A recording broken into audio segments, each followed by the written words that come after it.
disebut dengan tabel spesifikasi. Nah, contoh ya. Masukkan semua pokok bahasan atau KD ke sini, kolom ini. Taruhlah kita mau melakukan kegiatan ujian tengah semester. Sudah kita lewati umpama 3 pokok bahasan. Nah, susunnya di sini KD-nya ke bawah. Atau kalau tidak mau repot ya pokok bahasannya saja. Ini kebetulan yang di sini ada 9 pokok bahasan. Nah, kemudian yang pertama di ini yang diisi ini dulu. Kolom paling bawah. Nah, yang diisi ini dulu, berapa soal yang kita mau siapkan? Taruhlah umpama 30. Ini disiapkan dulu ya, 30. Berapa soal objektif? Taruhlah 25. Esainya 5. Gitu. Oke? Aman sampai di situ, ikuti jalurnya karena ini masuk pada soal nanti mendatang untuk mid semesternya tugas mid. Saya ulang dulu ya. Diulang. Jadi tabelnya seperti ini.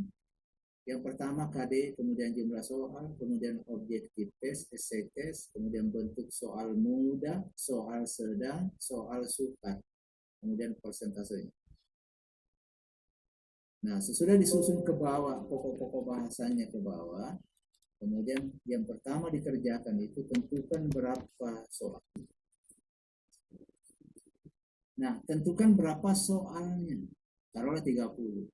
Kemudian bagi berapa soal objektif? Oh, 25. Soal esai berapa? Oh, 5. Nah, kemudian berapa soal mudah? Berapa soal sedang? Berapa soal sulit? Kalau dia 30 nomor, bagi 121. Atau 25%, 50%.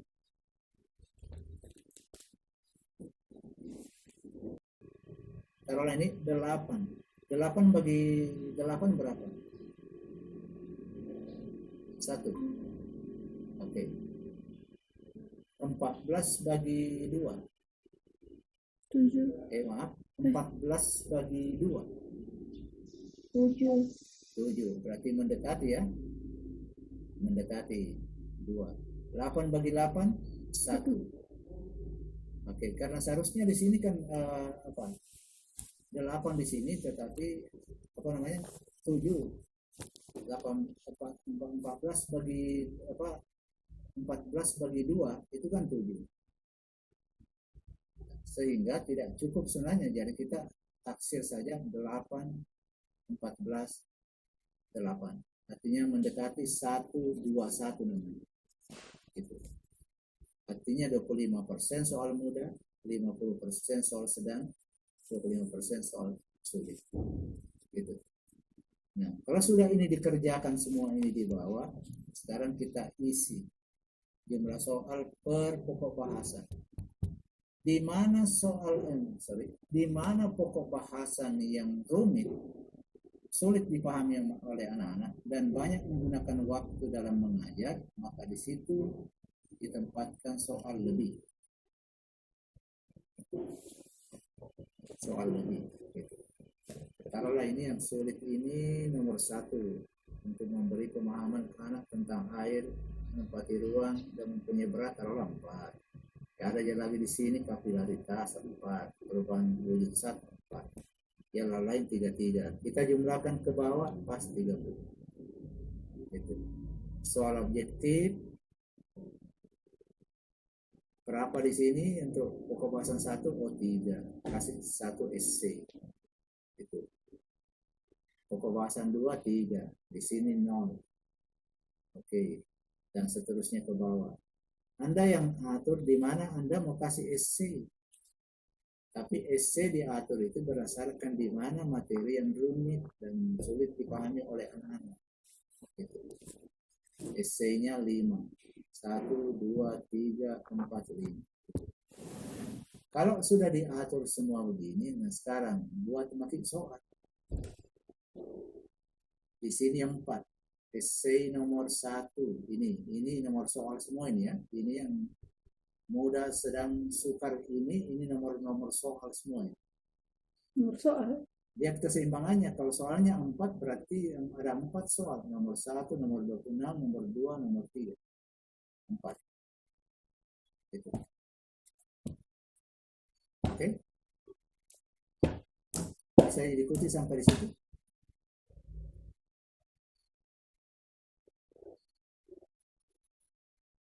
Sudah? Lanjut. Jadi sekali lagi ini semua nomor-nomor soal yang ini. Sekarang kita mau tentukan apakah balance kita punya peta konsep soal atau tidak. Sekarang kita coba lihat. Lihat, banyaknya soal pada pokok bahasan 1 dibagi jumlah soal yang diberikan kepada anak dikali dengan 100%, itu untuk menentukan di sini persentasenya. Berarti 4/30 kali 100 dapat 13,3. 3/30 kali 100 dapat 10. 3/30 kali 100 dapat 10. 3/30 kali 100 sama dengan 10. Dan seterusnya ke bawah. Begitu kita jumlahkan ke bawah, apakah pas 100? Kalau dia balance 100 berarti soal kita sudah seimbang antara soal mudah, sedang, dan soal sulit. Gitu. Ini harus dikerjakan oleh seorang guru dulu, baru nanti membuat dia punya kisi-kisinya, baru menyusun indikatornya, baru menyusun soal. Gitu. Oke, aman di sekitar itu. Gimana Sri, Nelly? Yes, sir. Bisa jadi dipahami?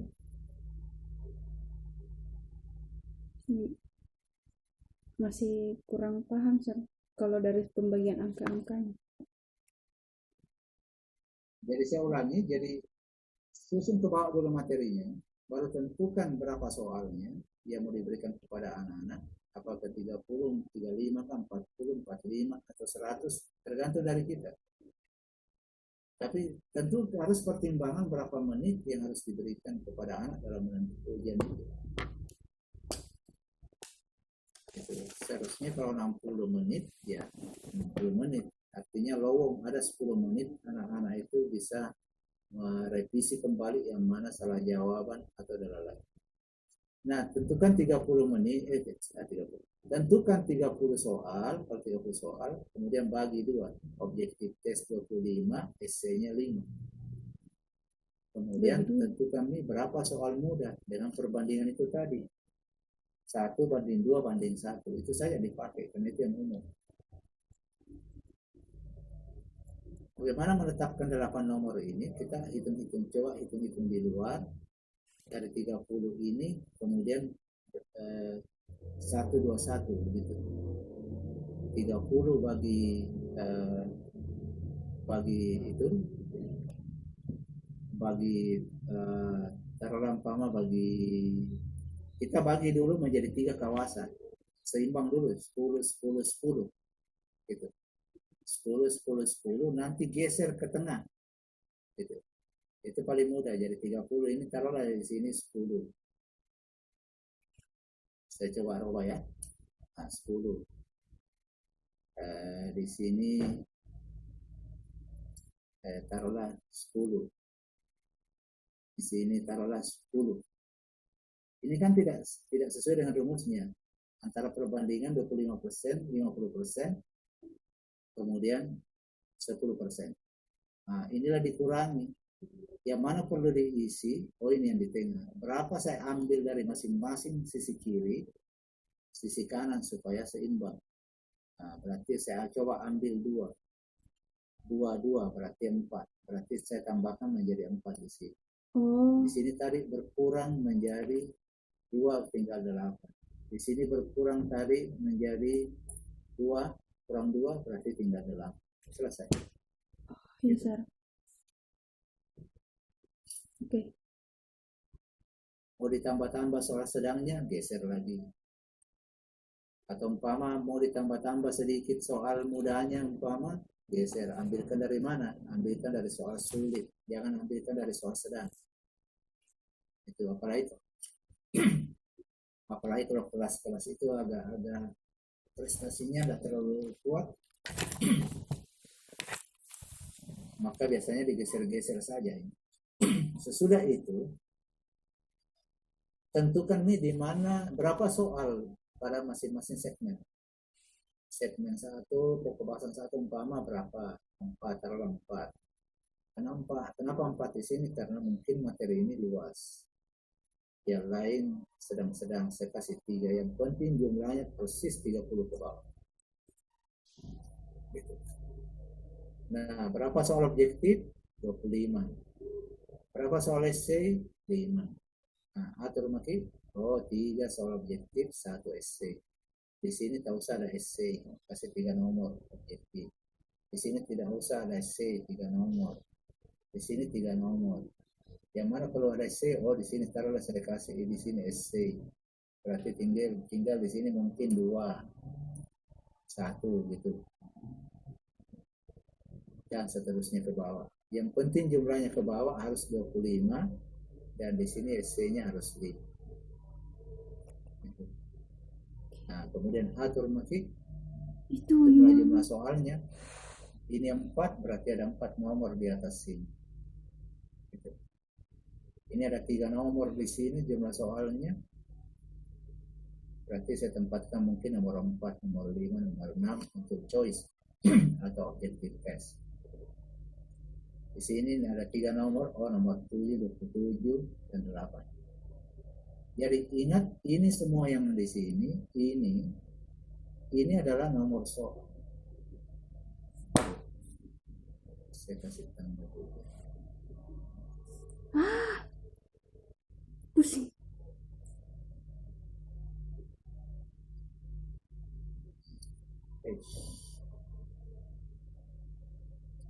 Jadi ini yang diterima semua ini itu adalah nomor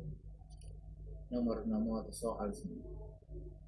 Oke, Tapi tidak sembarang kita mengisi begitu. Lihat berapa jumlah soal yang harus terakomodasi. Ini. Kalau 4 yang 4 ke sana. Yang ini diambil dari mana? 4 per 30 kali 100% dapat 13,3. 3 per 30 kali 100% sama dengan 10%. 3 per 30 kali 100% sama dengan 10. Dan seterusnya ke bawah. Akhirnya jumlahnya ke bawah persis 100.